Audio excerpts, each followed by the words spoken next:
Okay, last week we talked about families and social exclusion. This week we're going to look in more detail at lone parents and social exclusion. So quickly to recap, we talked about this idea that there's a hegemonic family, or we could call it a nuclear family or a modern family of mum, dad and two children, which is very much enshrined in our idea of what a family is. We also talked about the fact that at no time in history did that form of family ever dominate. It never made up more than about 40% of all households, even at its peak, because real families are more messy, real families are more diverse, real families take in more members, live with extended families, lose members. Historically, lone parenthood has always been a reality.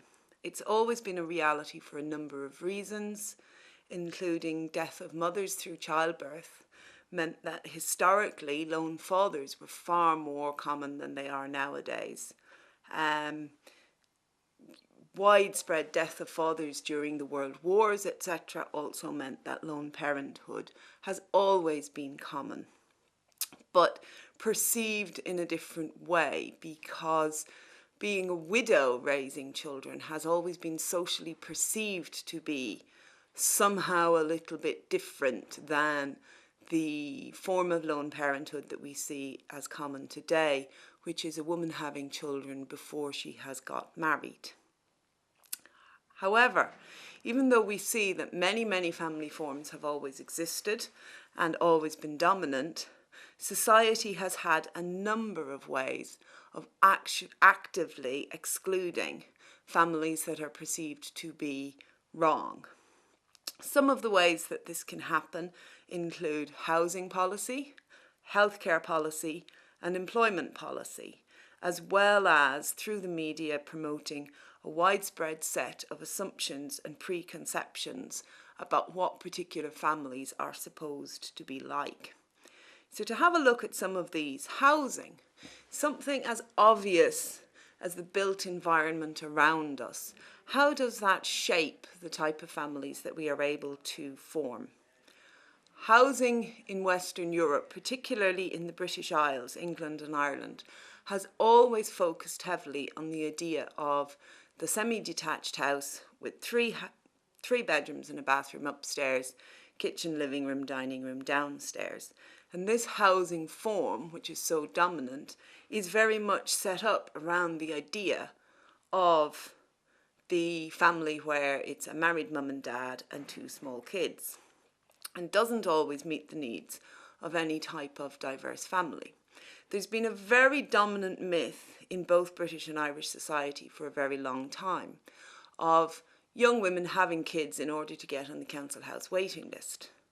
And what this myth completely obscures is that, yes, a young woman who's had a child isn't eligible to go on the council house waiting list because she's now classed as a family. It completely excludes the fact that as long as she's a young woman with one child, she won't be eligible for the vast majority of housing stock, because she would not be allocated a 3-bedroomed house, which continues to make up most of the housing stock. And therefore, quite contrary to the Daily Mail concept, there continues to be quite easily seen discrimination against both small and large families within housing allocation at all levels. So we can look at, as we just did, the allocation of local authority housing, but this can carry through to up the social class scale for young working mothers trying to purchase housing and find something that is appropriate to their needs. And again, it also works the other way for particularly large families, whether it's trying to be allocated local authority housing or trying to rent or trying to purchase for themselves. Until you get to the super rich, diverse housing tends not to exist. Of course, it does exist for the super rich, and we see everything from lovely little 1-bedroom apartments to huge big 10-bedroom mansions all being available in that category, but not for the normal working or middle classes.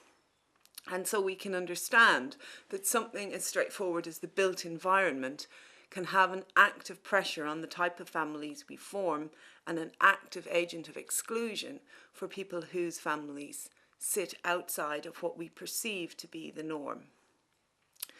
Within healthcare, we see many of the same things as we do with employment. So to look at employment next very quickly, it's extremely easy to sit here in the nice Western world and criticise strange other places where horrible things go on and tut-tut about the Taliban and the terrible things they do and the fact that they do not allow women to work. However, it is actually very important to remember that it is still in living memory that similar rules existed here in the UK and in Ireland. So, married women were not allowed to keep their jobs in teaching. Married women were not allowed to keep their jobs in nursing. Married women were not allowed to keep their jobs in the bank. Because from the point of time that they were married, they were expected to be dependent on their husband, so they had to surrender their full-time permanent job and could only come back on rolling temporary basis. And these quite draconian anti-women laws were only phased out by the 1960s, making them very much still part of our living memory of our society. So what we can see is that many people still alive today, many older women still alive today, will have had their employment histories very much dictated to by preconceptions that the state and the big employers held about what an appropriate family was and what it wasn't. At the same time that women were being pushed out of the labour force because of their family status, men, particularly in the middle classes, more so than the working classes, found that in order to gain the type of employment that was secure, permanent, pensionable posts, there was an expectation that they should be married. And right up until very recent times, it was considered quite appropriate to grill an employment candidate at a job interview about their family status and their family background. And a man needed to prove that he had a wife and dependents in order to show that he would be a reliable worker. So again, these same structures existed in society, pushing people into very particular family forms, coming in a top-down way from the state, but permeating the culture. Nowadays, it's not the 1960s anymore. Nowadays, time has moved on. But to what extent does our economy and our employment still structure our families and still actively discriminate against lone parents in particular? It links back to the housing issue in a very big way, and it makes it very easy to look at. We nowadays live in an economy which presumes that every family will have not one breadwinner, but two. So if you only have one breadwinner, for whatever reason, it becomes virtually impossible to engage in the housing market in particular, but also even with simple things like trying to get a car loan may prove to be practically impossible for a household where there's only one income, whether that's because one parent is a full-time homemaker, one parent is ill, or one parent doesn't exist, isn't in that family. The restrictions and the exclusions still take place. Within healthcare, it's another area where we can see that lone parents and other family forms can be quite discriminated against. We see this through next of kin rules, where if somebody is sick and in hospital, they need to appoint a next of kin. If somebody isn't married, their long-term relationships in their life will often not be taken into account, and widespread assumptions can be made which then have negative impacts on the care received by the lone parent and their children. Okay, so far we have looked at what some of the major structures in society would be and how they would structure and shape the type of families that we can enter. And in passing, we have seen how lone parents in particular would be very, very vulnerable to some of these exclusions that will be created. What I want to go on and talk about now are many of the assumptions and the perceptions that exist culturally which support these laws and structures. So thinking for a minute in the most extreme example about Daily Mail headlines, and Daily Mail headlines about lone parents, and Daily Mail headlines about the 120,000 troubled families that David Cameron likes to tell us that we have in this society, who of course are all lone parents because we couldn't conceptualise anything else, even though that's actually rubbish. Many of the assumptions and perceptions that people hold about lone parents are that they are automatically problematic families.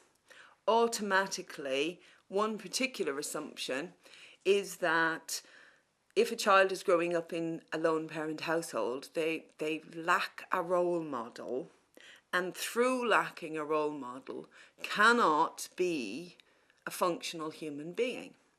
And this presumption comes through very strongly. It comes through very strongly in the media that we consume, and as a result, it comes through very strongly from many students engaging on courses and writing assignments who repeatedly talk about and use these ideas of the missing role model to justify that as youth and community workers, we need to proactively target the children of lone parents because they are automatically at risk and automatically assumed to be troubled and troubling children.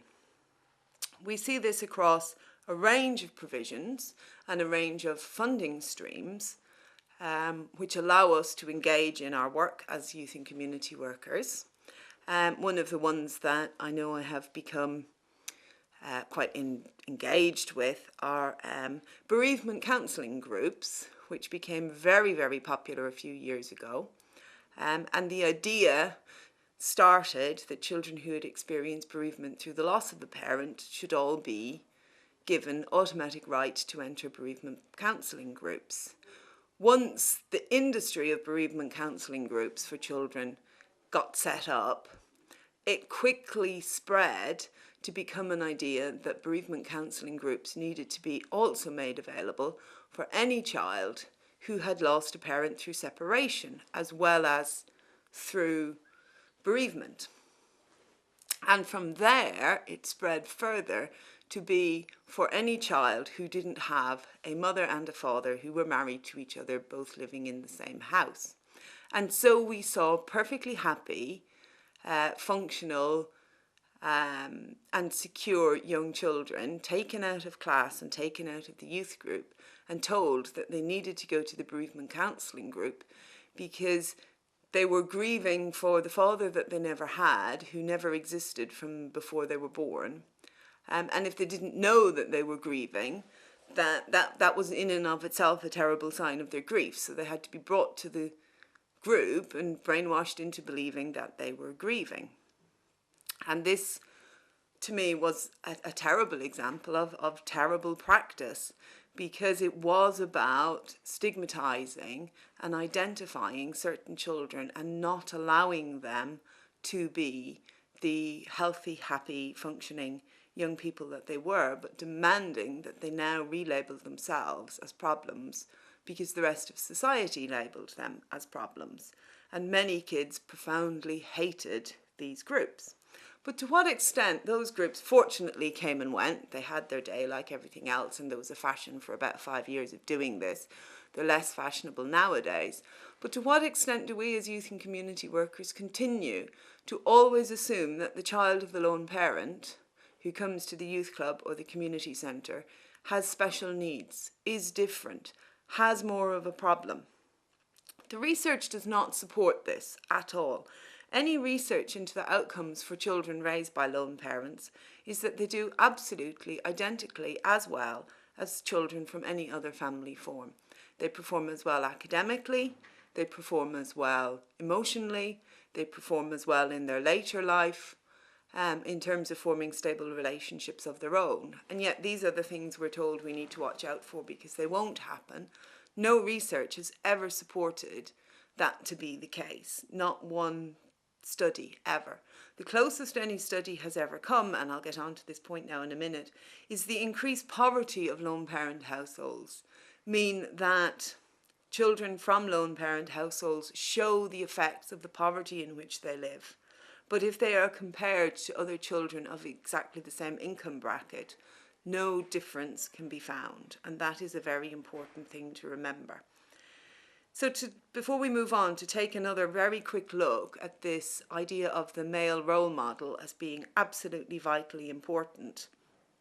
It is a myth, and it is a myth that I would like each student to stop and think about for a minute and break down, because I imagine many of you up until now have held on to this myth. It's very dominant in our culture. It's out there. You're probably told this on a very regular basis, that if a child doesn't have a father, they don't have a male role model, and everything will fall asunder in their life. We need to conceptualize what a role model for a young person actually is, and stop to think about that for a minute. A role model for a young person is any adult that that child can look up to. And a role model doesn't have to be a parent. And a role model doesn't have to be of a particular gender, or race, or class, or ability status, or sexuality. A child can find a role model for themselves in a mother. Just because that role model isn't male doesn't mean that that role model isn't a perfectly good role model. Equally, a child can find a role model for themselves in a grandfather, in an uncle, in a teacher, in a youth worker, and there's no reason to suggest that because there isn't a biological father present that that child lacks a role model. Anyway, we have looked at this fact that the children from lone parent families statistically do not display poorer or more negative outcomes from any other child. But what we need to do, so as we're not sugarcoating reality, is we do need to stop for a few minutes and look at the outcomes for the mothers, who are 98% of lone parents in our society today. As I said, through history, fathers were much more likely to be lone parents, and one of the features of lone parenthood today is that it has become very much a gendered issue. It is women in our society today who experience this. And what lone mothers experience is that they are often poorer, sadder, and sicker than other women of their cohort. So we've already seen some of the reasons why this would be. Why would a lone mother be poorer across all social classes and across all income groups? Our society, our economy structures itself around the two-income ideal. Where there's only one income, a person can be getting along quite fine because they don't have any dependents, but where there's only one income and there are dependents, the economy begins to break down. When we add to the fact that women's income is typically much less than male income, so we know that women in British society today earn 80% of male wage. When we look at this by qualification, we often see that a typical woman in Britain today earns only 60% of what a man with the identical educational qualifications and experience to herself earns, because women generally need to be more qualified and more experienced to get into the same role. So women find it harder to earn the same amount of money. So at all social classes, a lone mother raising children by herself will not be pulling in the income into that household that even in the next family over, even if there's only one income because the father's a breadwinner and the mother is not actively engaged in the economy but working in the home, the lone parent household will still have considerably less money while also having considerably more expenses through needing to pay for childcare, after school clubs, breakfast clubs, etc., etc., that the household with the homemaker won't need to necessarily pay for in every case, although, as I've been stressing, families are diverse. As a result of this economic pressure, we also know that lone parents have a tendency to be sadder and sicker than other women in the same cohort as themselves, other women that we could compare them to by age and social class. lone parents are more likely to suffer from low levels of depression, anxiety and stress. And as a direct consequence of that, then, lone parents are somewhat likelier to suffer from a range of health complaints.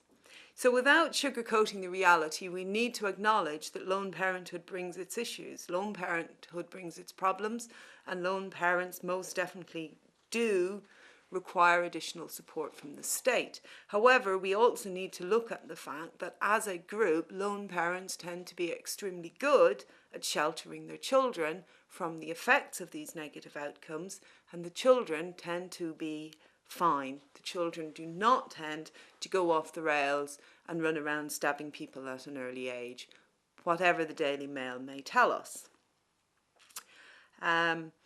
Rather, what we see instead are the effects of discrimination, of exclusion and of labelling. So to finish up, to remind ourselves of last week's slogan that we were looking at, labels are for jars.